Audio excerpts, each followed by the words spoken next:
How much impact will Wade have in Cleveland? More than he had going back to Miami. Ooh. Mm-hmm. Wade counted. What is that? Cuyahoga? Cuyahoga. Yeah. And we got Wade. So they overlap. It doesn't Don't worry rhyme about as well. it. It's Dade County, Wade County. That's why that happens. Y'all have Dade. The Wade by the Wade. Skip, I think it's going to help because clearly he's not the Dwyane Wade that averaged 30 plus in the NBA Finals. He's not the 25, 5-5 guy anymore, Skip. We understand that. Yep. We also understand that he's not going to practice every practice. He's not going to play at every ball game. No. I think he played, 60 ball games last year? He'll probably be somewhere around that. He played under 30 minutes for the very first time in his career. But what he can do is provide some of that lack of scoring that you're going to lose by Isaiah Thomas not being there until maybe Christmas or early January. I believe he goes into the starting lineup. J.R. Smith comes off the bench. Now, we know J.R. Smith. He can start. He can come off the bench. He's been sixth man of the year, so he can fit that role. But what this does for Cleveland, Skip, is that it gives them depth. Because what we saw last year in the NBA Finals is that, let's just say for the sake of argument, Steph and KD and LeBron and Kyrie played to a draw. But it was the Iguodalas, it was the Livingstons, it was the Klay Thompsons, it was the Draymond Greens that gave them the push. So now you have someone, if LeBron is off the court, not only can he score for you, he can also initiate the offense. Because the problem was LeBron couldn't leave the court if they had a lead, and if he wasn't on, they couldn't dig into the lead if he wasn't on the court. So now you have a guy. I like this, Kip. They really have two starting fives that's going to possibly be coming off the bench, and that's gonna. I'm not worried about Boston. I mean, I've never seen anything like what's going on in the East, Skip. I really believe I can make a roster in the East. I really believe that, Skip, because I've never seen anything like it. Because everybody, and what else? Where else can you get a player of Dwyane Wade's caliber for under $3 million? You can't. So for the bang for the buck and what he provides, LeBron knows him. Best friends, knows where he likes the ball. No, oh, man. Woo! Get ready to the finals, LeBron. 8 in a row. 8 in a row. I'll give you this about the Cleveland roster. It is extremely experienced, and it's really old. It's just getting older by the day. It's okay. It's okay. 15th year for Dwyane Wade, 15th year for LeBron James. That's LeBron, a lot of basketball. But LeBron like he's the 8th year. He plays like it. I'm going to have to give this up to you today. Anybody who knows me on the shows I've been on various networks, especially the old network, knows how big a believer I am in one Dwyane Wade. Beyond LeBron James, I'm a believer in Dwyane Wade. And even though he will turn 36 years of age in January, and even though I'm told his knees are basically bone on bone without much cartilage, you can remedy that if you go to Germany. Maybe he went to Germany, I don't know.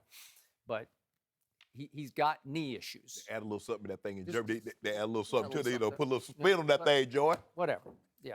They add some good things too. Yeah. Stem cells, Yeah. you know? Yeah, a little something, little something in that thing. But Kobe went to Germany, helped a little bit. Could help Dwyane a little bit. But he's still got rickety knees that come and they go. Right. And they were rickety in 2014 when my Spurs blew those Heat off the floor by a record margin in that finals in 5 games. But that detonated. I'm going to take my talents out of South Beach and I'm going home, right? That's what happened. But now Dwyane is reuniting with LeBron James, and I'm going to give this up to you today. I think it'll be really, really good for LeBron James on and off the floor. Yes. Dwyane taught LeBron a lot about how to win at this level, especially at the championship level, because Dwyane Wade is a natural-born winner. Everywhere he has gone, except last year in Chicago, good things have happened. Right. Good things happened at Marquette.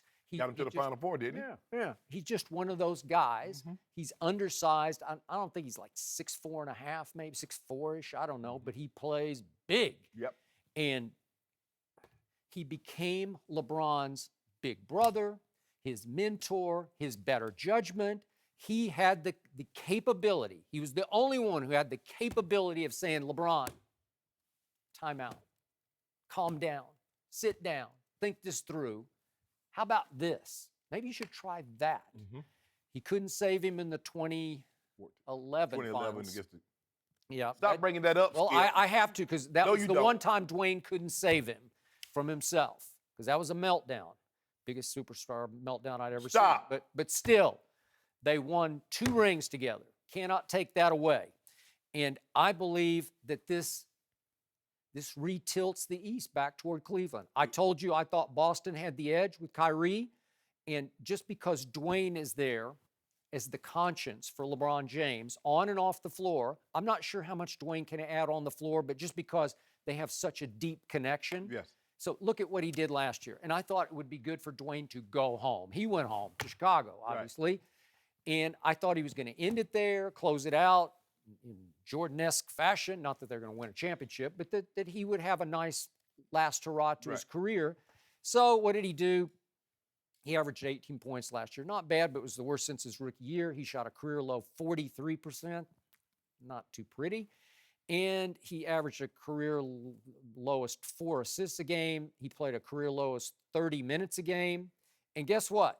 He took 16 shots a game, which were the second on the Bulls to Jimmy Butler, who took only 17 a game. So look, Dwyane's still jacking it up and averaging 18 a game, worst since his rookie year. Well, that's not a good formula to fit in with the Cleveland Cavaliers, but I'm just figuring he will figure it out with LeBron. The thing is, who else was going to take the shots? It was just basically he and Jimmy Butler.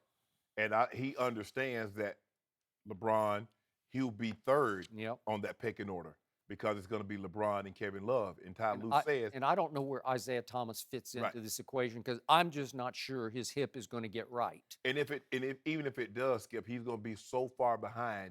How do you integrate him into the offense, 2 months into the season?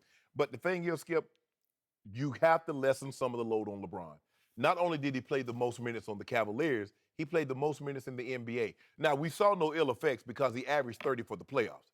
He averaged a triple-double for the NBA Finals. So clearly, he can handle that workload. But we're trying to get another 5 years off. So what we're going to try and do, we're going to try to manage his minutes somewhere between 30 and 33. We're going to take about 4 to 5 minutes a game. Are you now like part of the brain trust? Yes. You have input into the decision making? Because we want another NBA title, Finals MVP, and we want another regular season MVP. And when we're done, we want the all-time leading scoring record. So we want all that. So we want to have this serious discussion about this Mount Rushmore. And then is he in the number 2 slot or is he in Georgia's spot? Lord have mercy. I'm just saying. You've gone completely over the edge. Skip. All right, back to reality. You want to talk, we just talked about the true friendship between Shannon Sharpe and Ray Lewis. The even truer friendship to me is Dwyane Wade and LeBron James, because this is the shocker to me. I thought what happened in 2014, you were there in Miami. I was. I thought the bridge got burned all the way to the ground. Because it wasn't until the night before the I'm going home was announced in Sports Illustrated. It wasn't until the night before that LeBron James shockingly informs his best friend, Dwyane Wade, I'm out. You're leaving me? And guess why? Deuce. Guess why, Deuce? Guess why?